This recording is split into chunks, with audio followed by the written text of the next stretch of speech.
The story unfolds on a tense Friday afternoon in the Bronx, New York. Eddie, a father and man struggling to keep his life together, stands at a mechanic's shop hoping to fix his broken-down car. The repair is a costly $825, but Eddie only has $350 in hand. Short by $475, he pleads with the shop owner to accept payments in installments. The owner flatly refuses, demanding full payment up front if the car is to be repaired. I can get you the rest by Friday. Right, you owe me. Well, get the fuck out of my face. As Eddie turns to leave, his phone rings. It's his wife, whom he hasn't been with for 2 years. She angrily tells him to pick up their daughter, Sarah, from school. Eddie's failure to follow through on his promises for a whole week has left Sarah riding home alone, a heavy burden of disappointment falling on his wife. His unemployment and broken trust have led to their separation. As Eddie prepares to walk out, his eyes fall on a wallet carelessly discarded on the floor. A man who has lived through the streets, Eddie doesn't hesitate. He snatches the wallet, knowing the opportunity may be his only shot. But when he checks the contents, disappointment strikes. There's hardly anything worth taking. Shortly after, Eddie walks into a store, buys a drink, and grabs 3 lottery tickets, clinging to the hope that luck might turn his way. But after scratching 2 of them with no success, he decides to save the last one for later. As Eddie walks down the street, his mind sharpens on one thing: the car. It's the only way he can pick up Sarah from school. Without it, he's powerless. Desperate, Eddie starts scanning the streets, looking for any chance to make quick cash. Unemployed and out of options, he decides that stealing is the fastest way to solve his problem. He checks every parking lot, hoping to find an unlocked car. But every attempt to steal fails. Then his phone rings. It's Sarah. She's made it home, safe and sound. Despite everything, despite the distance and Eddie's broken promises, she still loves him. Her words hit him harder than he expected. It cuts deep, reminding him of what's truly slipping away. By pure chance, Eddie spots a high-end SUV parked alone. It's a rare Dolus model, and to his surprise, it's unlocked. He slips inside, a rush of relief flooding him. This could be the break he needs. Acting like he belongs, Eddie moves quickly, trying to avoid drawing attention. But after finding nothing but a pair of glasses, he's ready to leave. That's when the doors slam shut on their own, and he is locked. Panic sets in. Eddie tries to break the window, but every attempt fails. The phone in the car rings non-stop, and Eddie grows more frantic. In his haste to escape, he injures his hand. To make matters worse, his phone loses signal, trapping him even further. Desperate, he answers the call coming through the car's dashboard. It's the car's owner, William. And then, Eddie learns the terrifying truth: William can control the car remotely. Every time Eddie curses, a jolt of electricity surges through the seat, shocking him. Eddie tries to brush it off as madness, but then William drops a revelation.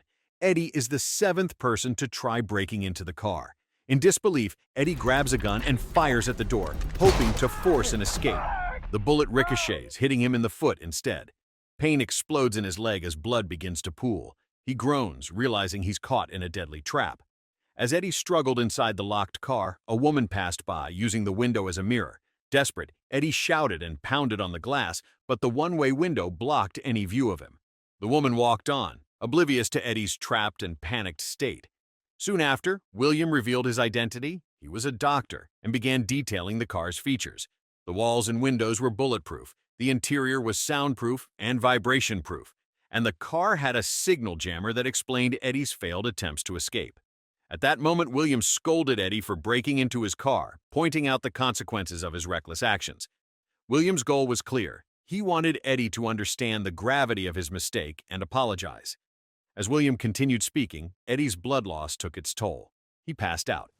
Hours later, Eddie regained consciousness, finding his injuries bandaged. He drank some water and ate the small snacks left in the car, still trapped in the situation he had never imagined. The next day, Saturday, Eddie sat in the car, the haze of his vape pen filling the space as he stewed in frustration. William called again, his voice coming through without Eddie even answering. It was clear William just needed someone to talk to, rambling on about his life and his daughter.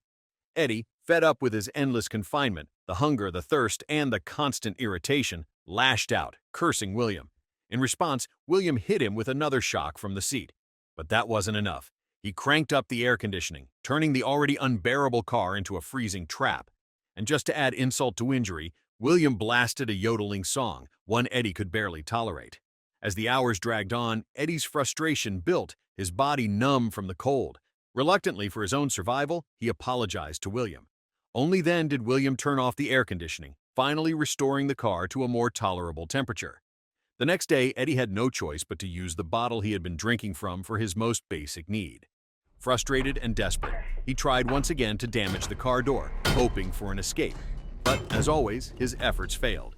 Time dragged on until William reached out to him again. Eddie spotted a man on a nearby apartment balcony staring at his phone. He immediately assumed it was William. As their argument escalated, more of William's story came to light. William revealed he had prostate cancer and only 4 months to live. But there was more.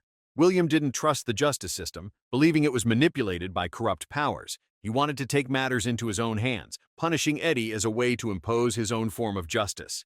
As the conversation deepened, William reflected on his life.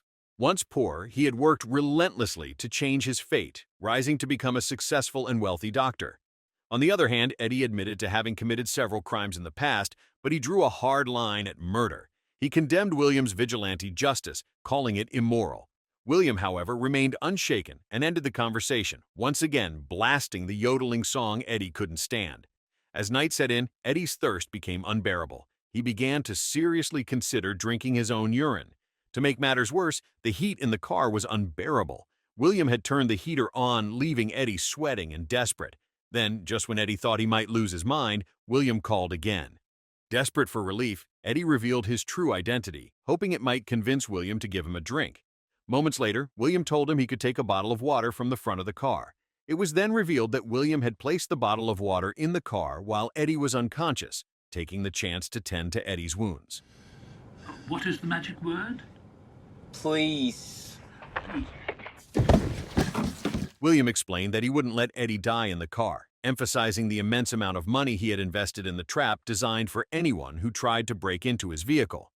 He also confessed that as his life neared its end, he sought a different kind of entertainment.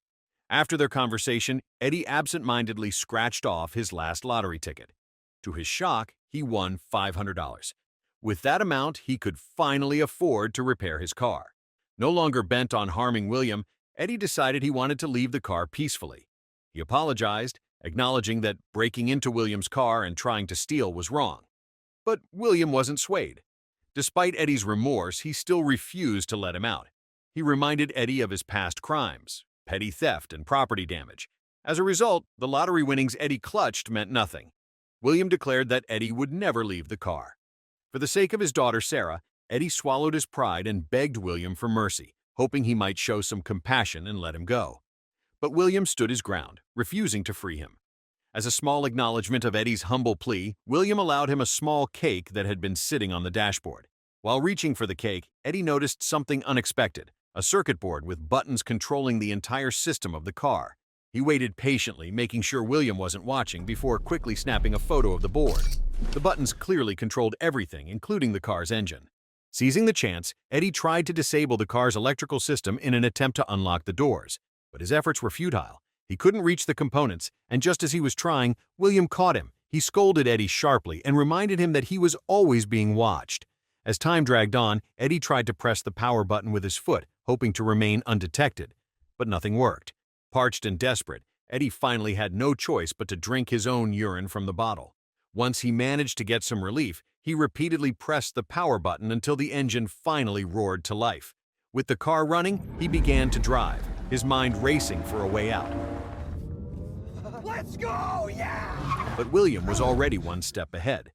With a simple press of a button on his remote control, he took full control of the car, leaving Eddie powerless as the vehicle moved wherever William directed. As they drove through the outskirts of New York, William showed Eddie the harsh reality of society, the homeless, the addicts, the beggars, all seen as a nuisance to be eradicated. William had no sympathy for the poor, believing that those without money didn't deserve to live. Eddie tried to argue, but William wouldn't listen. The situation took a dark turn when William began speeding, sending Eddie into a state of panic. They soon reached an alley where two thugs were attacking someone. True to his brutal beliefs, William intended to kill both of them. He ran over the first thug, crushing him mercilessly with the car. Eddie, no stranger to crime, was shocked. He wasn't heartless enough to take a life. As he saw the second thug about to be executed, Eddie begged William to stop.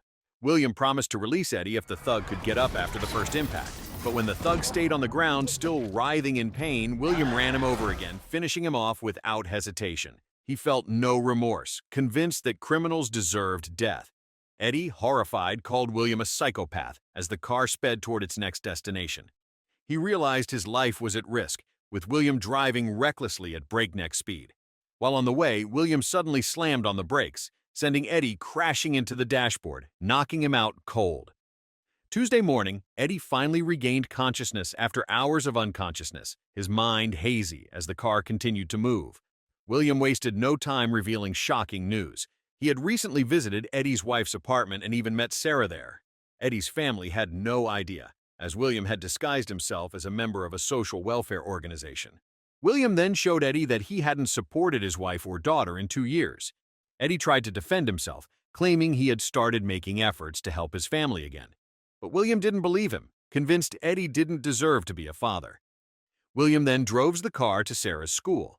As Sarah made her way home, she unknowingly walked into a trap. William chased her, repeatedly trying to run her over as she passed through a desolate area. Sarah spotted the unfamiliar car, but all she could do was sprint, desperately trying to outrun it. The chase was relentless, and Eddie's regret for breaking into William's car grew with each passing second. Desperate, he begged William to stop, but when his pleas went unheard, Eddie saw no other option but to threaten to do the unthinkable to end the nightmare. In that moment, Eddie prepared to go through with his threat, hoping it would be enough to save Sarah. But William had already removed the bullets from Eddie's gun when he had passed out earlier. Satisfied with his twisted game, William stopped the chase and let Sarah escape unharmed. As Eddie was driven through the city, William continued talking about his life. Overwhelmed and exhausted, Eddie snapped, tearing open his jacket and biting down on a plastic bottle. He ripped out the security cameras, all while enduring the electric shocks that surged through his body. In his frustration, Eddie even tried to damage the dashboard screen, driven by his fury toward William. Stop! Stop it! Stop! Stop! Stop it, Eddie! As the car continued to move, Eddie recorded a voice message for Sarah, pouring out his regret for not being a better father and for the long periods of silence between them. But the message couldn't be sent. The car's signal jammer was still active. Despite the pain coursing through him, Eddie's effort wasn't completely pointless. Although William could no longer watch Eddie through the cameras, the car was still under his remote control. It eventually stopped at the house of an elderly man, who, to Eddie's shock, was William in disguise. When William rolled down the window just enough, Eddie tried to resist, but a shock from the seat left him powerless. William then forced Eddie's hands to the bottom of the seat, tying them tightly to restrict his movements. Before getting in the car, William sprayed the interior with perfume, masking the foul smell of Eddie's sweat and desperation. Under William's orders, Eddie tied his hands to the seat, leaving him hunched forward, his head pressed against the car's drawer. William took Eddie's gun and loaded it with bullets, preparing in case Eddie tried to fight back again. Mocking Eddie, William called him an amateur thief with a fool's mind while casually eating gummy candy right in front of him. Eventually, he tossed Eddie some candy to eat, a small taunting gesture. As William drove the car out of the city, planning to execute Eddie and dispose of his body, Eddie remained alert. His eyes scanned the car, and he noticed a hammer on the back seat. He also saw a woman's bracelet on William's wrist. An idea began to form in Eddie's mind, a plan for escape. Later, William made it clear once again he had no intention of turning Eddie over to the police. He didn't trust the justice system and had twisted this whole ordeal into a form of entertainment before his death. Eddie, enraged, cursed William, accusing him of torturing and killing without a shred of remorse. He called William a fake Batman, a self-proclaimed vigilante with no real justice. In response, William slammed on the brakes repeatedly, sending Eddie crashing his nose into the dashboard with each jolt.